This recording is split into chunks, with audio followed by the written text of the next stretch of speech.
Bonjour Laurence, Bonjour Yona bonjour Sandy et Bonjour, bonjour Sandy, merci de ta venue. merci d'être là. et bonjour tout le monde. Bonjour à Bon, tous et tous. Aujourd'hui, nous sommes trois. Moi, en tant que opératrice externe et étudiante de l'Académie Kalogero-Ghifasi, Laurence en tant que support télépathe et aussi étudiante de l'Académie Kalogero-Ghifasi, et Sandy en tant que sponsor pour cette vidéo. Merci beaucoup Sandy pour ta présence, pour ton implication, pour ta curiosité, pour tes questions et ainsi de suite. Alors, aujourd'hui, on va faire le cycle d'investigation numéro 286, le protocole numéro 1, protocole que Laurence, notre support télépathe, ne connaît pas Non, pour je ne ne connais pas. pas contaminer l'information qui en ressort. Alors, les investigations sont faites en deux parties. Comme d'habitude, on a la partie fixe avec des questions fixes qu'on ne peut pas modifier ou approfondir. On a la partie exploration libre où on va rentrer plus en détail dans ce que Laurence aura répondu dans la partie fixe. Et on a la partie sponsor, la partie de Sandy aujourd'hui, où elle va poser ses questions qu'elle m'a envoyées au préalable. C'est des super questions. Et voilà, je suis curieuse de voir comment Laurence va répondre à ces questions.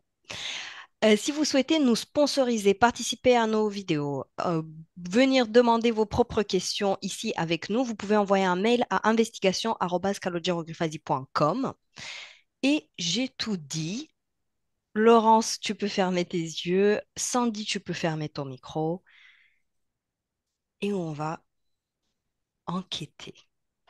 Laurence, tu peux faire 3 respirations profondes.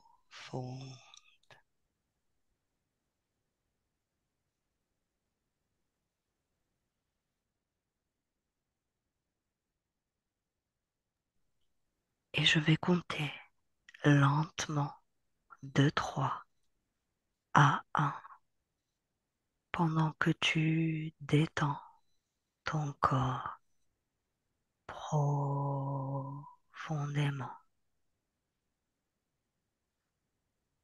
Laisse chaque chiffre te guider vers un état de calme où ton corps devient lourd et tes pensées s'apaisent.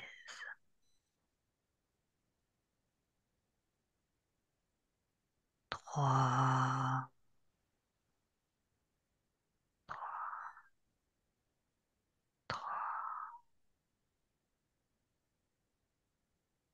Tu peux sentir une vague de chaleur remontant du bout de tes pieds dans tout ton corps qui détend chaque muscle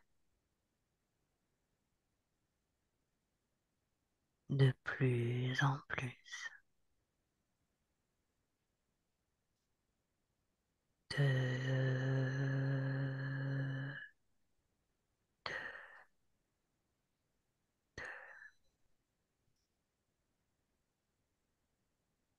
Ta respiration devient lente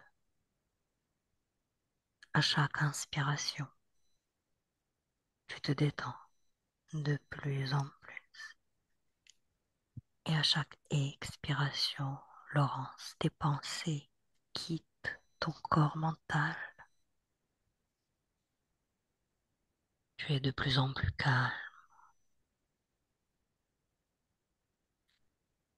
1.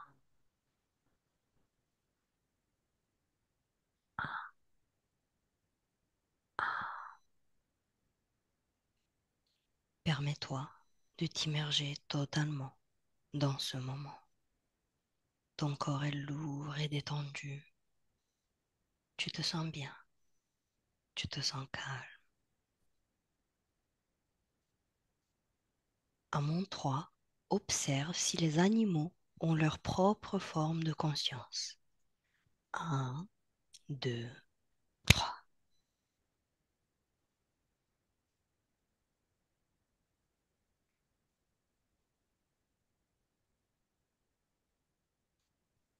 Oui, je suis avec un éléphant, Oui.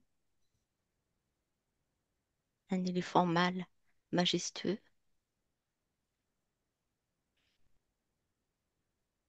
Mhm. Oui, je ressens sa conscience.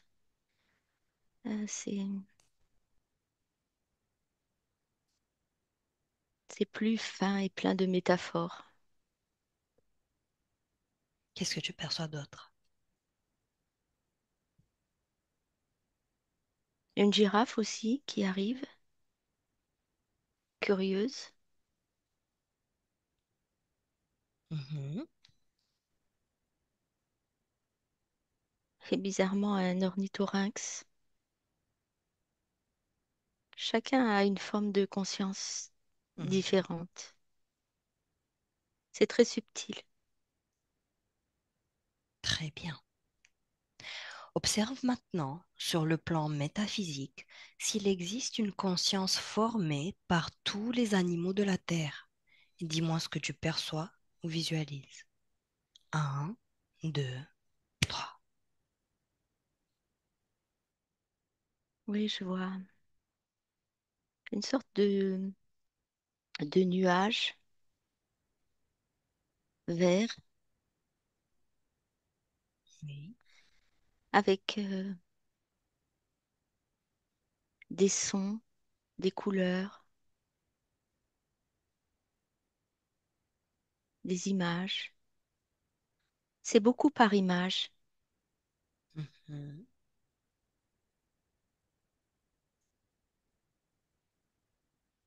Est-ce que tu perçois autre chose? Non, euh, je crois qu'avec les animaux, il faut mériter et être patient. Je Bien. vois que ce nuage s'agrandit. Mhm.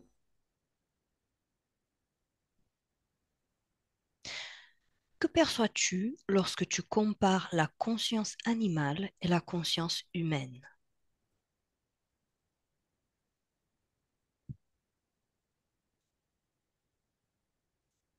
C'est vraiment pas euh, la même chose. C'est beaucoup plus, comme je te disais, subtil, par image, par métaphore. Euh, c'est libre, Mhm. c'est léger, il y a des émotions aussi, mais des émotions différentes que les nôtres. Mhm. Euh, c'est vraiment léger et rempli d'amour et de naturel. Ça m'en fait des frissons partout. C'est vraiment beau. Il n'y a pas y a pas de cruauté, il n'y a pas de malice, que de l'espièglerie, tu vois. Mhm. Les animaux ont-ils un bagage karmique? Oui et non. Euh, quelque part, ils s'y attachent pas, tu vois. Et ils n'ont pas de ressentiment ou euh,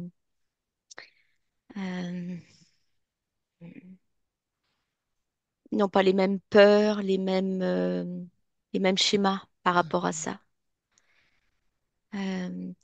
Il n'y a pas il y a pas d'analyse, Mhm. d'interprétation. Ça arrive, c'est comme ça. Euh, en plus, c'est très, pour ajouter à ce que je ressens sur cette conscience, c'est que c'est beaucoup lié aux éléments, l'élément de l'eau, de la terre, du feu. Oui. Euh, C'est difficile à décrire. J'espère que j'y arrive. Oui, on va rentrer plus en détail dans la partie libre, mais c'est très bien. Existe-t-il ou peut-il exister des liens karmiques entre certaines personnes et leurs animaux?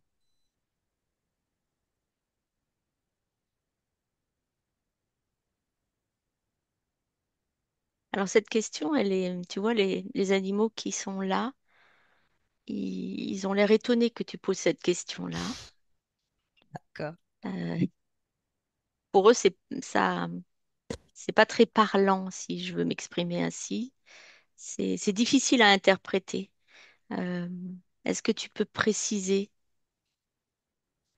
affiner? Euh, Connecte-toi avec des animaux domestiques plutôt. ouais, j'ai un chien là. Voilà. Existe-t-il ou peut-il exister des liens karmiques entre certaines personnes et leurs animaux? Alors, j'ai un Terre-Neuve là, en face de moi, un gros Terre-Neuve. Mhm, Euh, ouais, il me dit qu'il y a des rencontres qui se font et qui se refont, qui se défont. Euh, mais dans son cas, par exemple, il m'explique que il a eu un, un parcours avec un humain qui n'était pas sympathique, qui mhm, était même assez violent avec lui. Mais il n'y a aucun ressentiment, aucun... euh, c'est pas analysé. C'était comme ça, c'était ainsi et mhm. c'est pas grave. Ça, ça ne se fixe pas. D'accord. Et c'est vrai que même pour lui, cette question est... Il demande lui aussi, qu'est-ce que tu veux dire par là? On y reviendra. Comment il s'appelle ce chien? Ben, Ben. Ok, on reviendra. Les animaux sont-ils soumis au cycle de la réincarnation? oui, Mhm, oui, oui, oui. Ils ont d'autres humains à rencontrer, mhm. d'autres parcours à faire. C'est toujours avec joie, avec pétillance, peu importe ce qui est arrivé. Très bien. Les animaux peuvent-ils être manipulés et utilisés par les extraterrestres, des entités ou des consciences externes pour interagir avec le monde humain? Que perçois-tu? Ouais, de plus en plus d'ailleurs. Euh, ce que je ressens, c'est que c'est un filon pour eux. Euh, c'est un filon parce que ils se sont aperçus des liens qu'on entretenait avec les animaux, des liens forts qui nous unissent avec eux. Et ils exploitent cela. Mhm. Ils ont plus de mal avec les animaux parce qu'il n'y a pas d'interprétation, euh, mais ils y arrivent maintenant, oui. On passe maintenant à la partie libre, mais reste sur cette information et on va rentrer plus en détail. Comment ils font, les autres races, pour interférer un animal? Et avec le sentiment de... Ils rentrent euh, avec avec le chemin de la bienveillance parce que les animaux sont bienveillants, même lorsque, par exemple, certains tuent une proie, c'est jamais fait avec cruauté, c'est fait parce qu'il y a un cycle Mhm. de vie à faire. Et ils ont trouvé le point sensible des animaux qui se sont rapprochés de plus en plus et qui ressemblent de plus en plus au caractère humain. Je sais pas si tu Oui, oui, oui, comprends. oui. Donc, quel est le mécanisme de cette interférence? Se trouve un cas, une situation d'un animal domestique qui est interféré. Alors là, il y a un chat Oui, noir. oui. euh, qui, à qui on a mis une sorte de perturbateur dans dans la tête. C'est un chat qui est assez agressif Mhm. et c'est pas du tout son caractère au départ.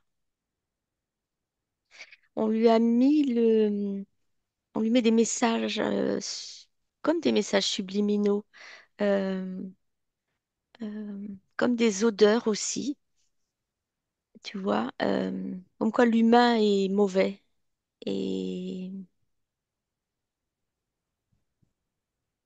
y a une partie de lui qui reste stable et une autre partie qui est manipulée Et donc, comment est arrivé ce perturbateur dans sa tête? par des images et des messages subliminaux. Mhm. Sur quelle fréquence émotionnelle était le chat au premier contact avec cette chose dans sa tête? Il était doux, stable, Mhm. bien dans sa peau, euh, calme. Et maintenant, il a des peurs euh, qui sont comme déclenchées par des images. Voilà. Mhm. Et, L'image, par exemple, que je vois, c'est la main d'un humain au-dessus de sa tête. et il a peur. Et il a peur. Parce que Et- c'est vraiment une chose qu'il n'aime pas du tout. Avoir une main au-dessus de la tête. C'est une menace, tu Mhm. vois. Quelles sont les conséquences de cette interférence pour le chat? Et bien, comme c'est répété subtilement et de façon régulière, il se détache. Tu vois, cette conscience dont on a parlé au début, elle se brouille. Mhm. Elle, elle est comme dans une image, tu sais, à la télévision, des fois, les images qui brouillent un peu.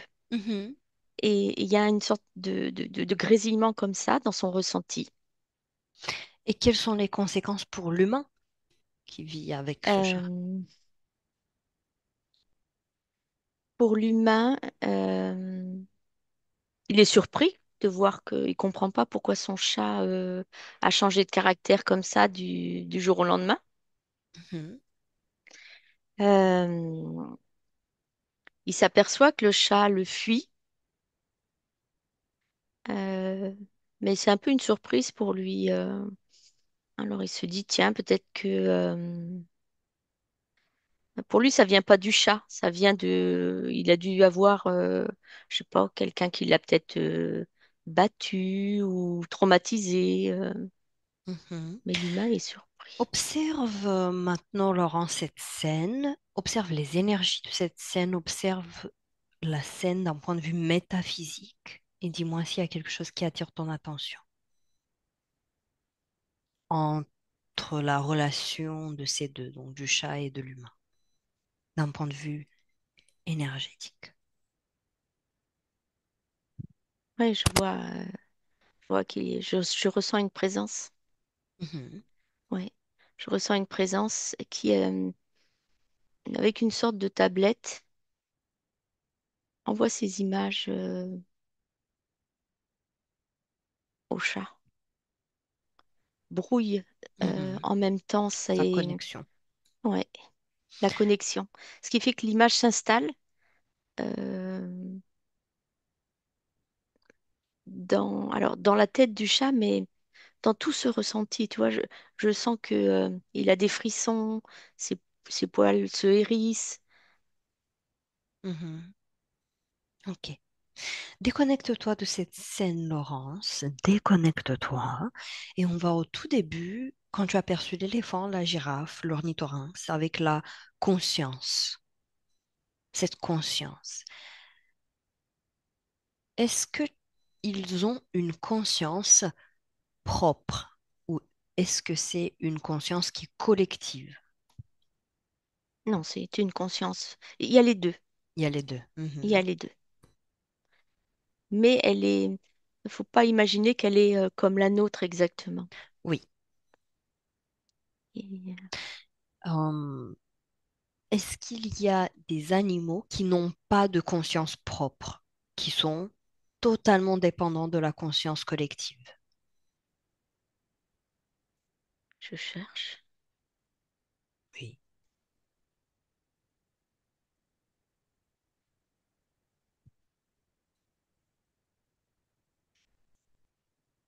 Qu'est-ce que tu perçois? Je vois, il n'y a rien qui vient à moi. J'ai Mhm. pas l'impression que ça existe vraiment. Ah, Les insectes, les abeilles, les fourmis, les araignées, est-ce qu'ils ont une conscience propre? c'est encore différent. Dans quel sens? C'est Explique-moi, dis-moi. alors il y a comme une sorte de bagage, tu vois, une bagage sur un rythme et un travail à faire, une mission qui est assez instinctive, qui est ancrée dans leur gène quelque part, tu Mhm. vois. Mais il y a quand même une conscience. Tu vois, je vois une abeille là, une abeille Oui. affairée dans une ruche. Ça, c'est instinctif. Elle sait que elle va chercher le pollen, et elle remet dans les alvéoles. Mais en même temps, Oui. euh, elle me, elle me renvoie l'image de pesticides. Oui. Et tu vois, si elle me renvoie une image, pour moi, c'est qu'il y a une conscience. Mhm. Cet instinct, il est de quelle origine? D'où provient son instinct?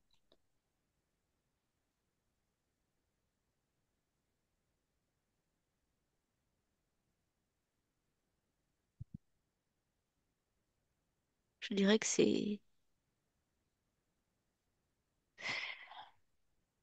comment décrire ça? C'est comme elles ont été créées pour ça, pour, comme les fourmis sont créées Mhm. pour nourrir des pucerons, par exemple. Tu vois, Donc elles vont c'est chercher le lait sur des pucerons. mhm, C'est, leur rôle. c'est un rôle, voilà. Ouais. Ok. À la première apparition, il y avait déjà ça. Oui. Ok. Bien. Ce nuage vert que tu as perçu avec des couleurs, des images, que sont les images que tu perçois dans ce nuage vert? Beaucoup de... Alors, il y a de l'allégresse. Euh, il y a des... L'émotion, la principale, c'est de ne pas être aimé. Qu'elle- euh, euh, Sans aucun ressentiment. C'est qu'ils ont un besoin d'amour et ils renvoient beaucoup d'images de ça, de leurs humains, de leurs congénères, euh, aussi du rôle de chacun. Et je vois que il y a des leaders, il y a des alphas, Mhm. euh, tout est structuré et c'est d'un naturel. On se pose pas la question, quoi. Il y a un dominant, un dominé, mais jamais dans le but d'humilier, tu vois, c'est comme ça, le il y a beaucoup de clans aussi. Euh, Ce nuage vert représente la conscience collective animale?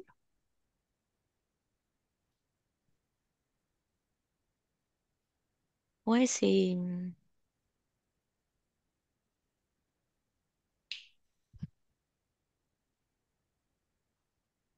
mou à l'intérieur. Oui. C'est en même temps dense et mou et souple. Mhm. Donc tout ce que tu as décrit avant, ce besoin d'amour, les choses, c'est dans la conscience collective métaphysique. Métaphysique des animaux, Oui, de toutes exactement. sortes d'animaux. Exactement, exactement. Est-ce que tu perçois des consciences collectives par race ou tout est mélangé? Alors, Par... dans Ouais, ce nuage oui, vert clair, oui, bien sûr, il y a des clans, il y a oui. des races, il y a des loups, par exemple, qui sont beaucoup en clan. Et qui Euh, ont leur propre conscience collective des loups. oui, oui, Ok. elle est différente, tu vois, il y a un attachement qui est différent d'une autre Oui, race d'animaux, par exemple. Euh, oui, bien sûr. alors, il y a des instincts aussi, hein. Il y a beaucoup, je vois le mot instinct, euh, et beaucoup d'incompréhension Est-ce que, par rapport à nous. oui, Laurence, est-ce que tu perçois que l'instinct, c'est une information qu'ils prennent de cette conscience collective, de cette nuage vert, comme tu l'as perçu? Oui, tu as raison, un petit peu, ouais. C'est C'est une information c'est qu'ils... vraiment une information. Tu Mhm, es un loup et voilà, tu vis en clan, le mâle alpha, la femelle. Par exemple, un ours assez solitaire. euh, mais il y en a tellement.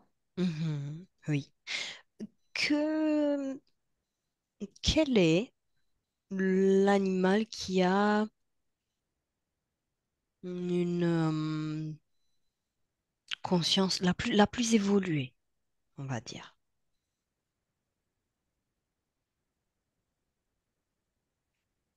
Alors, il y a un chat Mhm, qui m'apparaît. Un chat, on dirait un sphinx. oui. Alors, on prend ce chat, observe les corps les corps énergétiques de ce chat. Premièrement, son corps mental. Comment tu le perçois? Très structuré, très euh, aiguisé, tu vois, attention au danger, attention à la nourriture. Voilà, c'est très compartimenté, Mhm. Bien organisé. bien organisé, vraiment bien rangé. Oui. Mhm. Comment tu perçois son corps émotionnel? Alors, son corps émotionnel, il y a plein de choses dedans. Dis-moi. Il y a beaucoup d'amour, mais en même temps, d'amour de soi. Mhm. Un peu d'ego, hein, quand même, dans le corps aussi mental. J'ai oublié de te dire. Il y a Mhm. beaucoup d'ego, mais un ego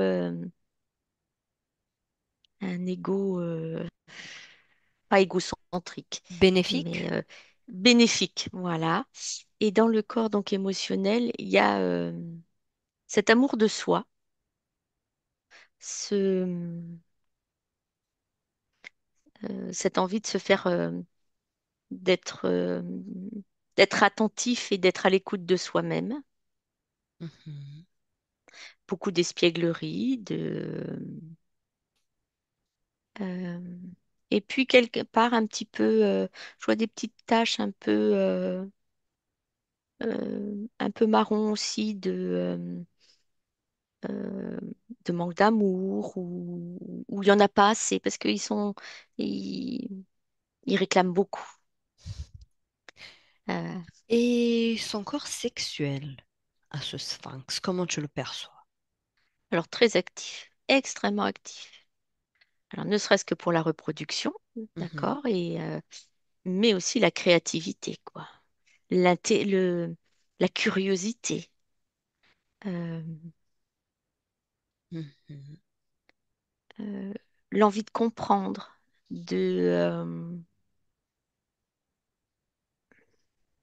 l'ingéniosité. Tout ça, ça part de là. Mhm. Comme par exemple l'équilibre, tu vois, euh, et le fait de bien retomber sur ses pattes. Euh, ben, je sens que ça vient de là. Ça leur donne un pouvoir, un sacré pouvoir. Très intéressant. Très, très intéressant. Et quand on parlait du bagage karmique, donc tu m'as dit oui et non, qu'ils en ont ou pas, qu'ils ne s'attachent pas, qu'il n'y a pas d'analyse. Oui. Euh, à quoi est dû le fait qu'il n'y ait pas d'analyse, contrairement aux humains? Alors déjà parce que l'amour c'est infini. Oui. C'est ce que je ressens et que Un cycle, c'est un cycle et il plonge dans un autre cycle ou dans une autre ligne de temps de façon très légère. Tu vois, même certains animaux qui souffrent beaucoup sont capables de mettre en stand-by ou, ou supporter des choses qu'un humain pourrait pas supporter, quoi. Et ça, c'est dû à quoi?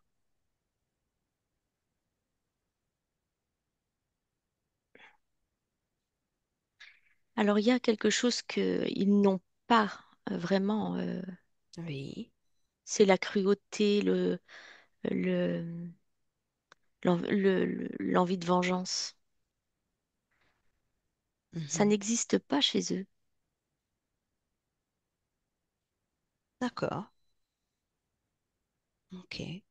Ils peuvent se défendre, tu vois. Je vois que le chat, il peut te griffer. D'ailleurs, il fait comme ça. Mais il n'y a pas de rancune. Mhm. C'est sur le moment et après, C'est ça sur ne le moment, reste voilà. pas dans Ouais, leur c'est corps. qui commande. Voilà, je te fais ressentir que j'existe, que je suis un être à part entière et que tu dois me respecter. Ou je vois aussi un autre petit chien qui est tout tapis, tout peureux, tout penaud. Mhm. Euh, et tu vois, même si son humain va le gronder, parce que là, il a fait pipi, tu vois. Et tout ce qu'il veut, c'est comprends pas, tu vois. Mhm. Aime-moi quand même, aime-moi. Beaucoup d'amour dans cette... Ouais, ça fait très chaud au cœur, tu vois. Mhm. C'est un sentiment différent hein, d'amour. Tu as aussi perçu que c'était beaucoup lié aux éléments, le feu, l'eau, la terre, l'air. Mhm. Comment tu perçois ce lien? Alors c'est très subtil, mais euh, la pluie qui peut rafraîchir, le soleil qui caresse la peau et qui... Et tu vois, oh, ça Mhm. m'en fait encore des frissons. Je ressens que le soleil, il pénètre à l'intérieur de l'âme, ils se servent du plus petit, comment dire,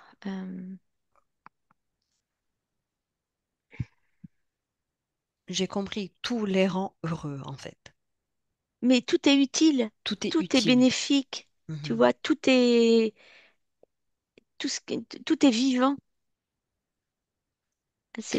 Ouah, ça a fait beaucoup d'émotions, hein. Et tu perçois que ils sont, donc contrairement aux humains, quelle est la différence liée aux éléments?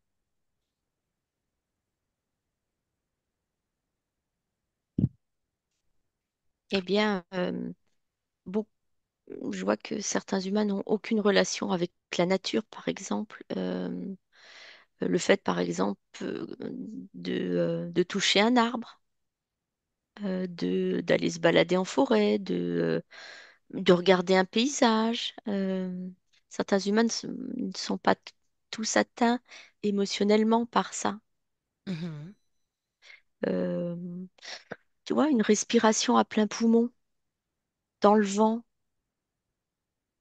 Alors certains le ressentent et le bienfait que ça fait dans leur corps, mais d'autres ils sont complètement imperméables. Mhm. Ok, C'est dans ce très registre-là. intéressant. Oui, très très intéressant. Bien, alors déconnecte-toi de ces informations maintenant, Laurence, et retrouvons Béné, le gros chien que tu as perçu avec son humain qui est violent. Ben. Ouais. Ben, comment tu perçois ses corps énergétiques à Ben, son corps mental? Alors son corps mental est moins développé que chez le chat. Mhm. Le corps émotionnel, et tu vois, si je voulais décrire, c'est un gros patapouf d'amour. Voilà. Hein, c'est ce qui me vient. Oui. Euh, mais qui est incapable de la moindre méchanceté. mais en même temps qui a un instinct de protection, tu vois. Il va pas se laisser taper comme ça sans à un moment se rebeller. Cependant, il cherche à comprendre pourquoi son humain réagit comme ça. Tu vois, il y a la volonté de dire qu'est-ce que je peux faire pour l'aider. Oui, je comprends. Alors, Et ça, c'était c'est très... ouh, ça m'émeut beaucoup. déconnecte-toi émotionnellement de cette scène, tu es observatrice. Ne t'implique pas émotionnellement, Laurence. Ouais, mais c'était très émouvant. Oui, je me doute.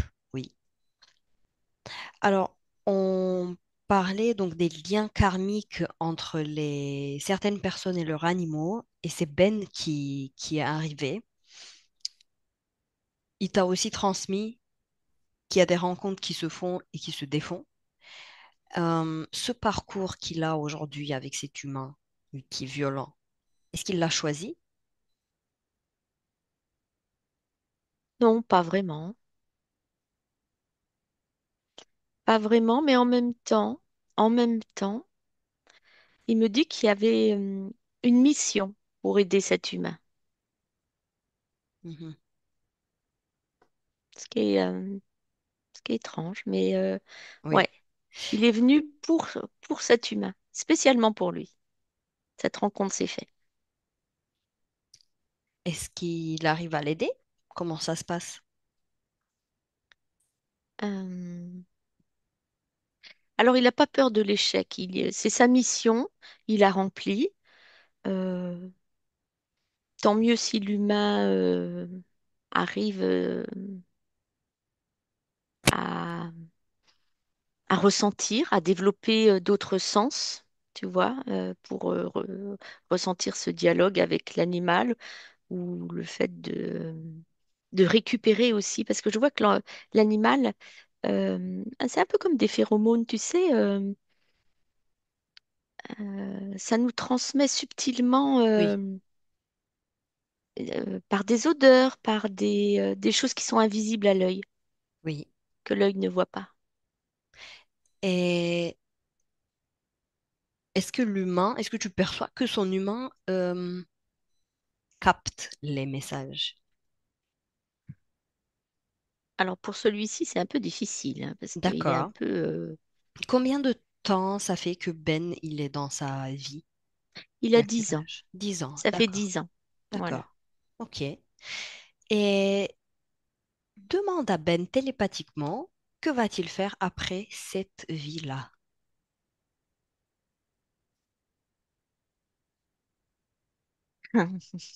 Alors il dit que euh, il aimerait plutôt être un chien de plus petite race pour qu'on puisse l'emmener partout, parce que il sent qu'il est encombrant dans cette race-là. D'accord, Ouais, c'est son principal intérêt. Je veux qu'on m'emmène partout, je veux bouger. d'accord. Et vivre d'autres choses. Ok, D'autres expériences, ouais. ok. Il sait qu'il peut faire ça. Il peut tout faire. Il peut choisir tout ce qu'il veut. Ouais, il le sait. Ouais. Ok. Bien. Alors, Sandy, je te laisse poser tes questions, toutes. Oui. Toutes, ouais. Alors, est-ce qu'une conscience animale est une conscience tout simplement qui fait le choix d'expérimenter la vie animale?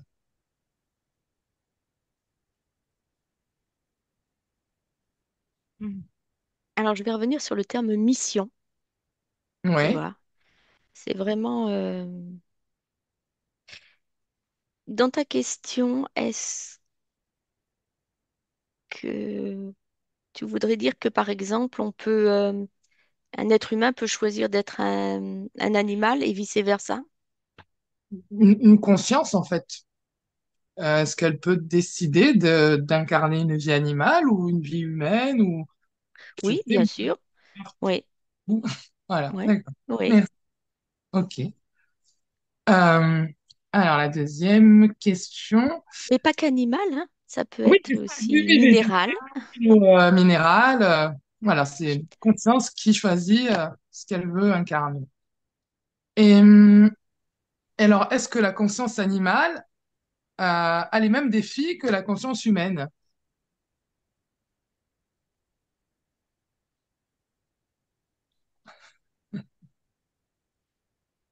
Alors,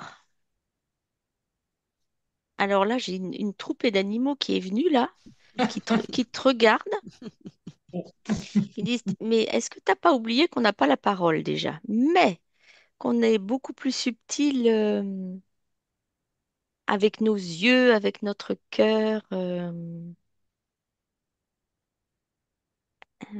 Repose ta question, ils disent. Repose ta question. Plus. Voilà. Oui. Euh, est-ce que la conscience animale a les mêmes défis que la conscience humaine? Après, est-ce que je peux... enfin, les défis, est-ce qu'elle a les mêmes programmations à dézinguer? Est-ce que... Alors là, ils sont tous d'accord. Oui, oui, parce que c'est vraiment un défi de Hmm. comprendre une conscience humaine. Ah oui, Et encore, c'est vraiment un défi, hein. je te remercie. Et une question que je n'avais pas notée avec Johanna, mais qui m'interpelle. Est-ce que c'est un choix de conscience d'incarner un animal d'élevage? Est-ce que c'est un choix? Oui, c'est une expérimentation. Oui, D'accord, oui, ok. oui. Et donc, quelle est la différence entre une conscience animale et une conscience sauvage? Les instincts sont pas les mêmes. Mhm. Pour te dire que les animaux domestiques, comme, hein, c'est ça que tu voulais dire, Oui, domestiques, ouais, sont d'année en année s'aiguisent moins parce que on les humanise un peu trop, tu vois. On parle pour eux, on dit tiens, il a envie de dire ça, et on devance aussi souvent leurs besoins, tu vois, ils ont des petits tapis, des petits manteaux, des petits. Donc, ils sont un peu moins débrouillards, alors que les animaux sauvages doivent toujours se débrouiller, donc ont cet instinct de survie très, très développé. Même si chacun a bien sa place, tu vois.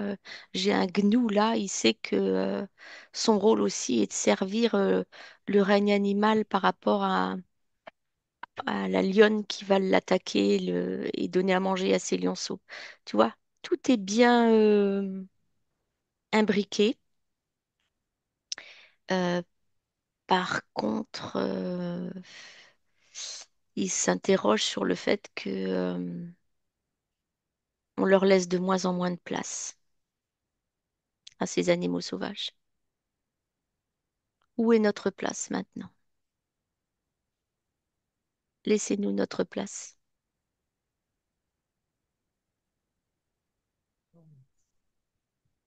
on va repartir un peu plus loin. Je vais te demander de régresser dans le temps à la période des dinosaures. Et dis-moi s'ils ont une conscience.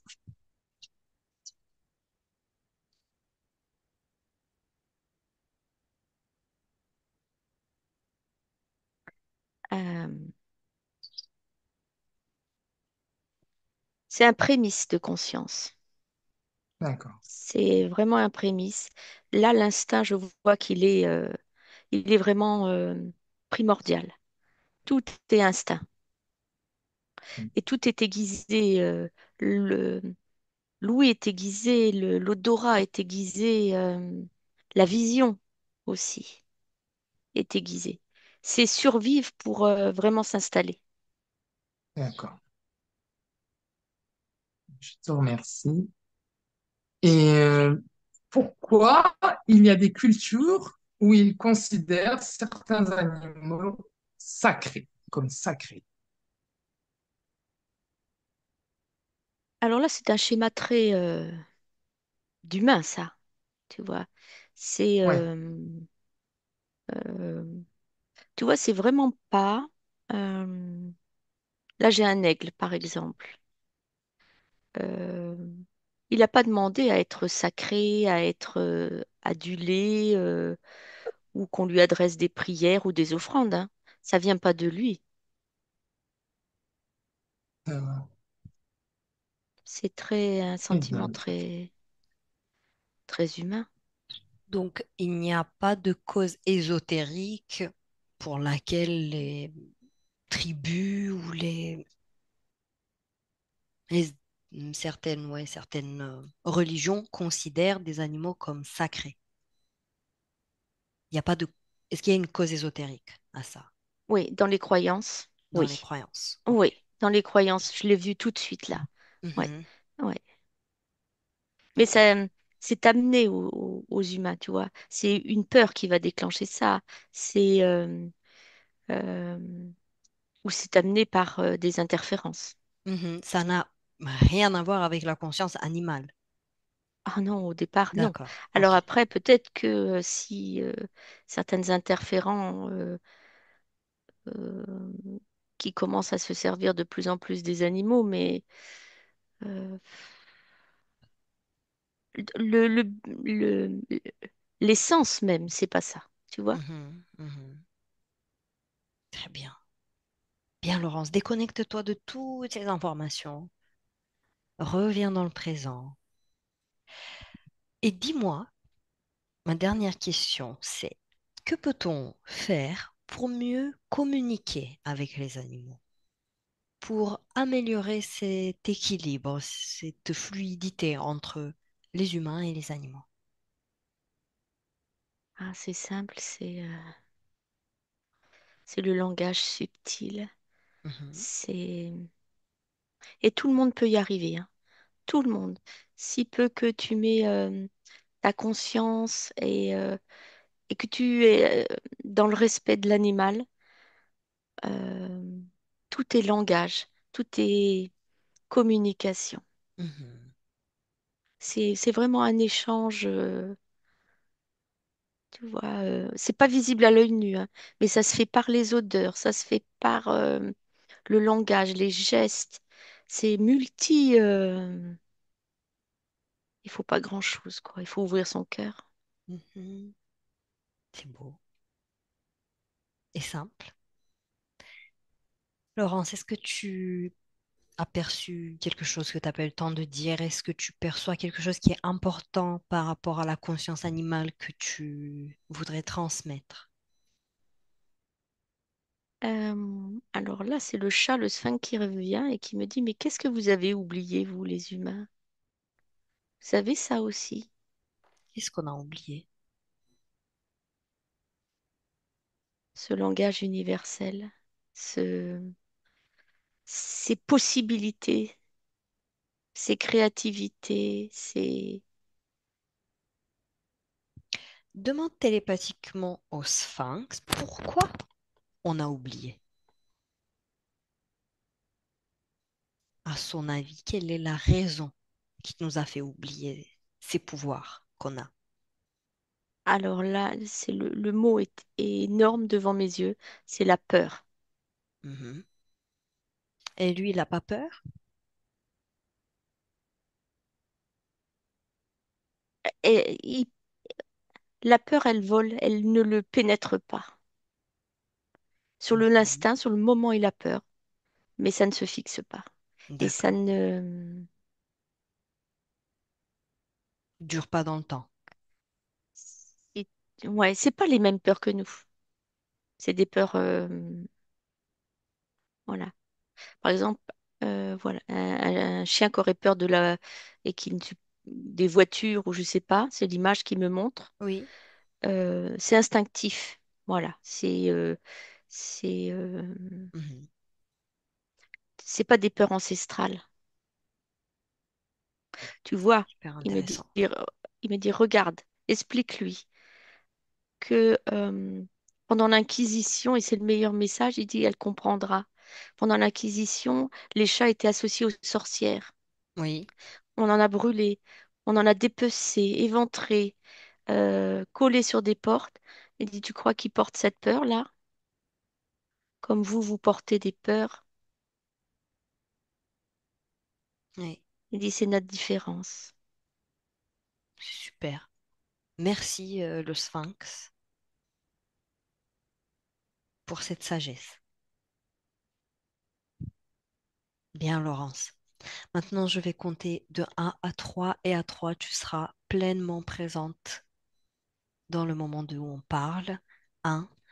Déconnecte-toi complètement de tous les lieux, de toutes les personnes, de toutes les perceptions que tu as expérimentées, de tous les animaux que tu as perçus, et reviens progressivement dans ton corps.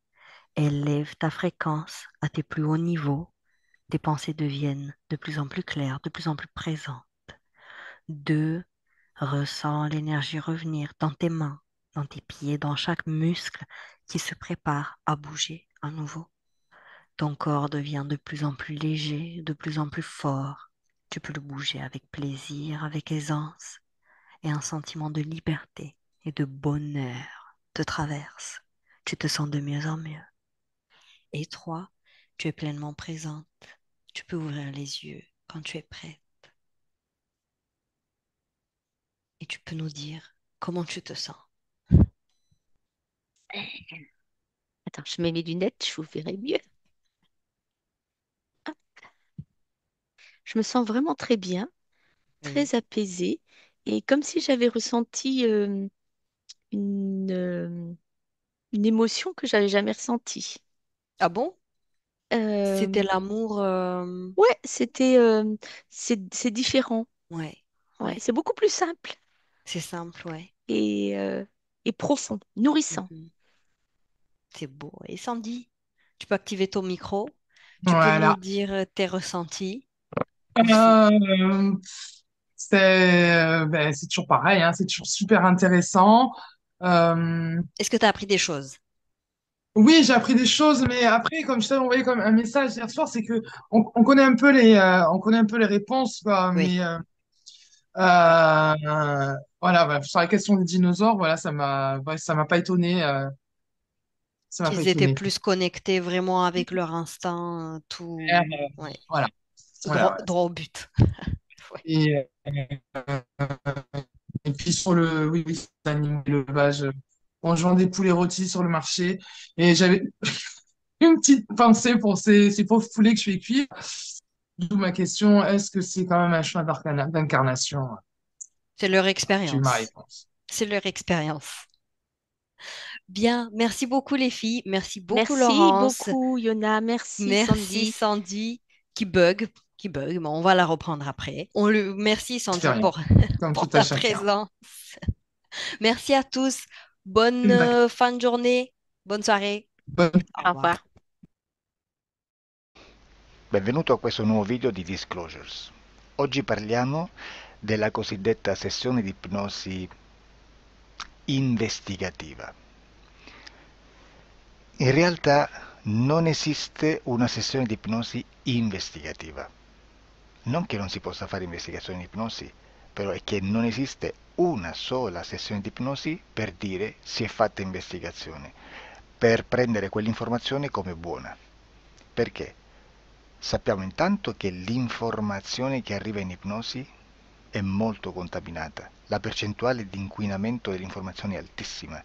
Pensate a questa informazione che viaggia per tantissime dimensioni, attraversa densità, passa per coscienze che volontariamente o involontariamente possono distorcerla e poi arriva infine alla persona che sta in ipnosi, che ha una coscienza, ha una mente, ha un'esperienza e interpreta questa informazione secondo la sua struttura mentale, secondo le sue credenze, che per quanto si possa essere più o meno liberi mentalmente, liberi pensatori, sempre c'è una parte subliminale che interpreta in base all'educazione ricevuta, alla cultura e perché no, anche tutte le esperienze di esistenze passate che ancora lasciano un segno in noi. Per capirci, è come se dovessimo parlare con un'altra persona immersi nell'acqua, a qualche metro di distanza, cercando di utilizzare un mezzo, che è quello della corda vocale, che è fatto per produrre suoni da trasmettere nell'aria. Noi stiamo utilizzando questo strumento per far passare un'onda sonora nell'acqua o in un liquido.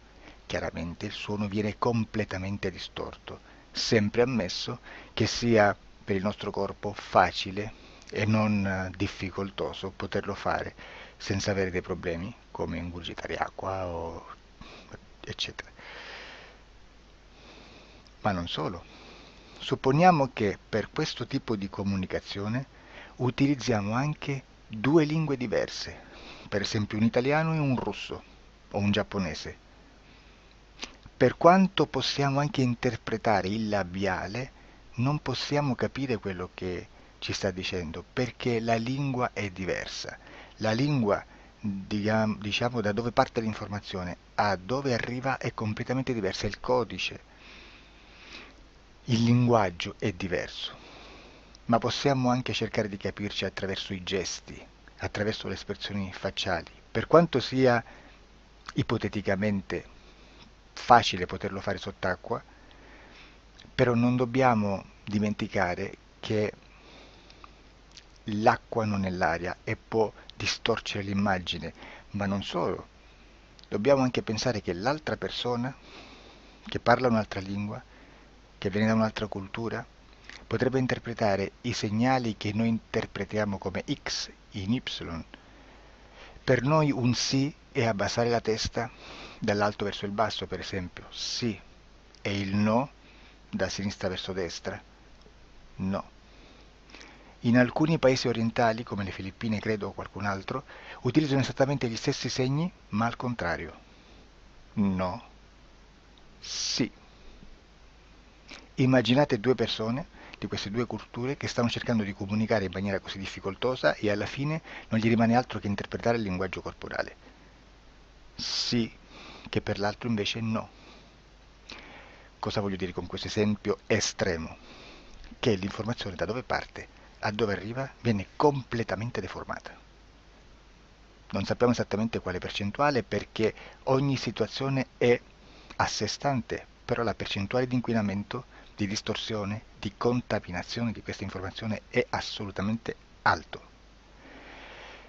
Quindi fare una sessione investigativa, mettere una persona in ipnosi e chiedere di Tizio Caio Sempronio di una situazione o chiedere certi dati è assolutamente controproducente, è assolutamente inutile. Quindi vi chiederete cosa fate allora voi quando fate ipnosi, quando fate delle domande, quando cercate delle risposte e con queste informazioni che vi arrivano lavorate sulla situazione esoterica del cliente. Beh, non facciamo altro che recuperare questa informazione solamente per arrivare al problema del cliente e poi lavorarci. Quindi il valore dell'informazione non è quello di un'istruzione, quello di memorizzare dei dati e di prenderli per buoni, ma è un veicolo di movimento, di trasporto verso la causa del problema per poi lavorarci. Quindi lo scopo di questo tipo di informazione che si prende dalla singola sessione è completamente un altro. Come si fa quindi? Investigazione in ipnosi. Il lavoro non è semplice, il lavoro è lungo, difficoltoso, stancante. È necessario farlo anche in squadra perché bisogna moltiplicare il numero di sessioni da fare e una sola persona potrebbe farlo soltanto in un tempo estremamente largo.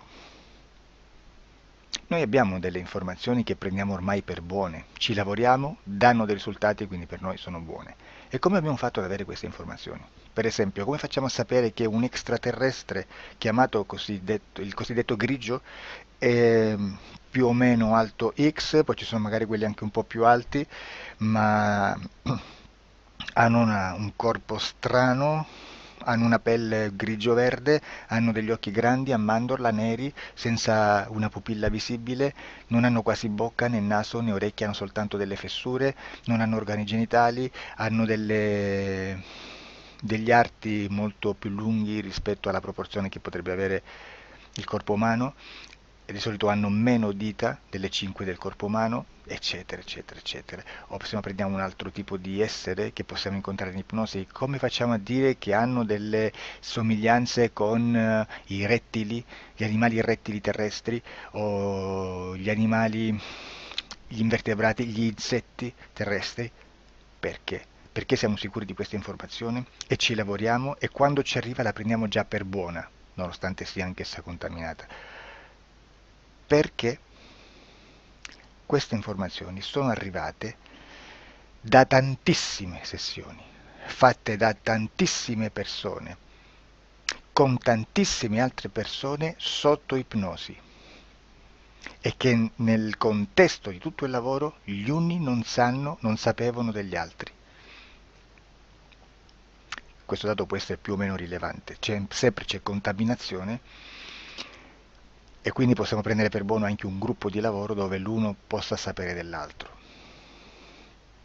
Ci potrebbe essere una contaminazione del contesto di quel gruppo di lavoro, ma si aggiunge semplicemente una piccola percentuale di questa contaminazione a già la grande che esiste. Non è così impossibile lavorarci.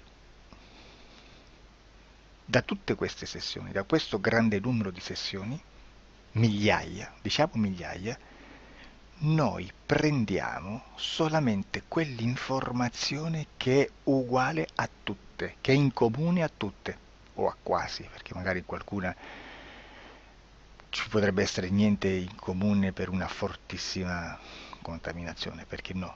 Ma dobbiamo prendere una stragrande maggioranza, proporzionalmente abnorme rispetto a quello che potrebbe essere un minimo di scartabile, e lì possiamo prendere per buona questa informazione. Quindi se noi su 10.000 persone diverse, con operatori anche diversi, in cui in ogni sessione vediamo un essere che più o meno ha le stesse caratteristiche del grigio o dell'insettoide, a forma di mantide religiosa, o il rettile a forma di lucertola, per esempio, di serpente o di quello che sia, o se vediamo il pianeta Marte più o meno di colore rosso, o se vediamo dei sotterranei eterici, non fisici, nel sottosuolo terrestre, soprattutto sotto le grandi città, dove c'è concentrato molto potere, molta energia di questo tipo, e chi più ne ha chi più ne metta. Se vediamo degli impianti che hanno certi tipi di funzioni, certi tipi di forme in certe parti del corpo, e questa informazione la ritroviamo tutta o quasi in tutte le sessioni fatte, eseguite, realizzate da tanti anni a questa parte, significa che quella è una informazione affidabile. E vi posso garantire che stiamo parlando di una percentuale bassissima. Su un 100% staremo, credo, forse più in basso di un 2-3%. Immaginate, tutto il resto è spazzatura, è informazione spazzatura. Sì, spazzatura.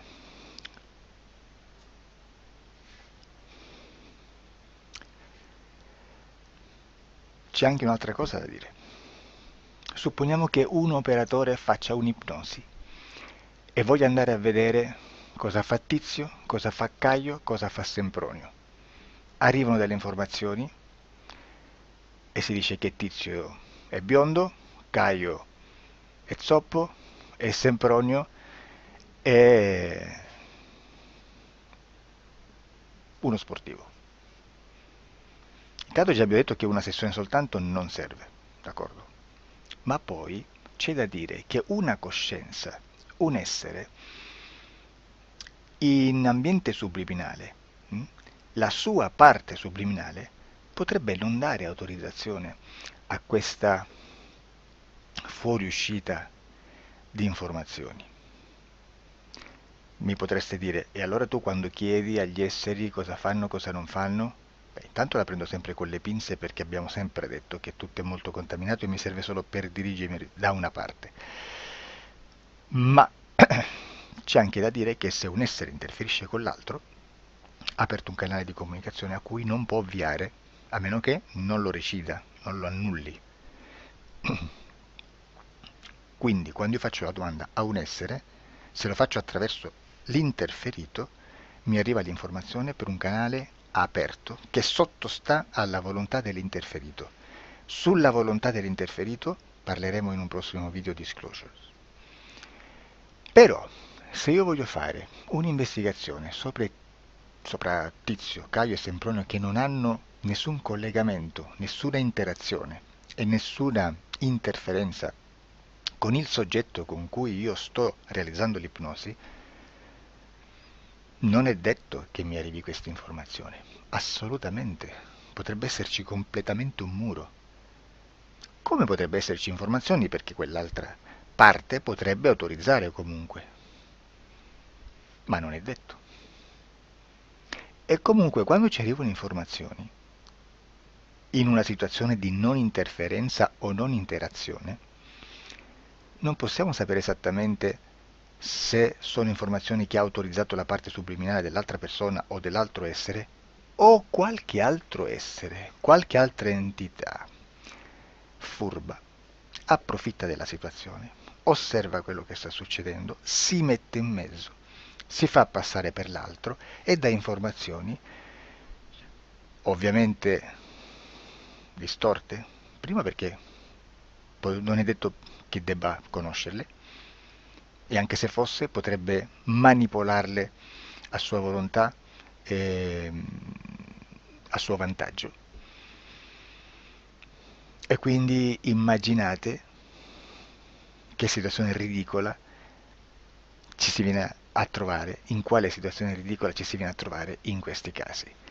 Da qui si vede quando un operatore riesce a utilizzare l'informazione in ipnosi come per lavorare su un soggetto.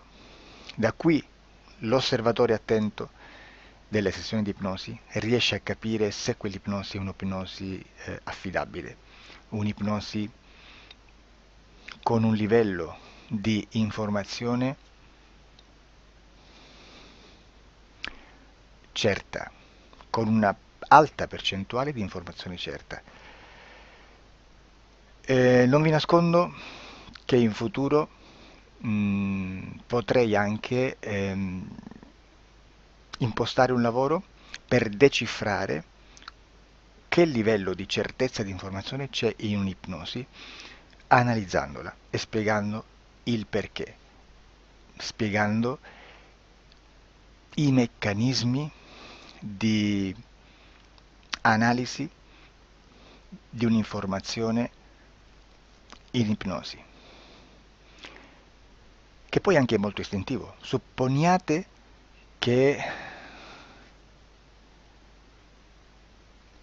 Supponiamo che dobbiamo cercare un'informazione su internet, per esempio un fatto di cronaca.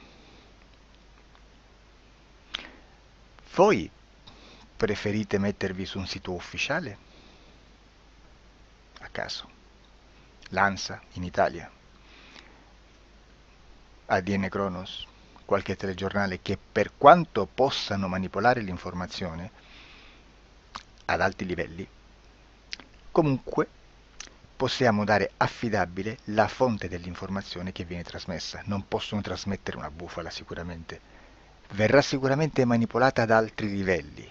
Ne parleremo in altri video, ma a livello base la fonte è certa. Sicuramente non andrete a cercare questa informazione sul primo sito, il primo blog che vi passa davanti e magari c'ha 4 followers. Perché? Perché non vi dà nessuna garanzia della certezza della fonte. Non c'è un controllo né nella struttura interna di questa agenzia di informazione e né dal grande pubblico che per la quantità di persone che attingono quell'informazione si può dedurre se l'informazione è certa o meno, perché è un'informazione che passa in un pubblico così vasto che se ci dovesse essere una distorsione con la realtà è molto probabile che venga fuori. Credo che abbia detto quasi tutto sulle sessioni investigative. Prima di chiudere aggiungo che proprio per questo stiamo conducendo dei cicli di investigazione in ipnosi regressiva che comprendono tante sessioni con persone diverse, con una buona o eccellente suscettibilità ipnotica, sicuramente, per poter indagare su spazi ristretti su alcuni temi. Perché dico spazi ristretti? Perché se andiamo a prendere eventi grandi nel tempo, nello spazio, storici, parlare di qualcosa di molto generico implica una quantità di sessioni abnorme. Immaginate se dovessimo fare una sessione investigativa sui buchi neri, quanta informazione ci sarebbe e quante informazioni da filtrare. Sarebbe quasi impossibile farlo in questa maniera. Ma se noi riduciamo lo spazio di investigazione, se noi prendiamo per esempio, investighiamo sulla pedofilia nella Chiesa Cattolica, ecco, se già restringiamo il campo d'azione, è molto più facile che possiamo attingere informazioni affidabili, presuntamente affidabili, con un numero di sessioni sicuramente alte, ma ridotte rispetto ad altri tipi di sessioni molto più generiche, su temi molto più generici. Quindi per fare anche delle investigazioni su temi molto generici bisogna suddividerli in temi, in dettagli, per poi alla fine, quando tutta l'informazione è stata filtrata ed è stata dedotta l'informazione comune, si possono mettere insieme per cominciare a costruire il quadro, mettere insieme tutti i puzzle. Questo è il vero senso dell'informazione in ipnosi, quando si fa ipnosi investigativa. La sessione per risolvere una problematica, un problema, con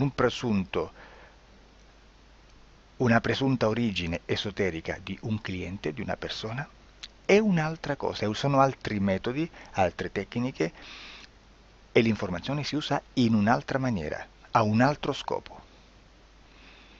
Grazie, ci vediamo al prossimo video. Disclosure. Ciao.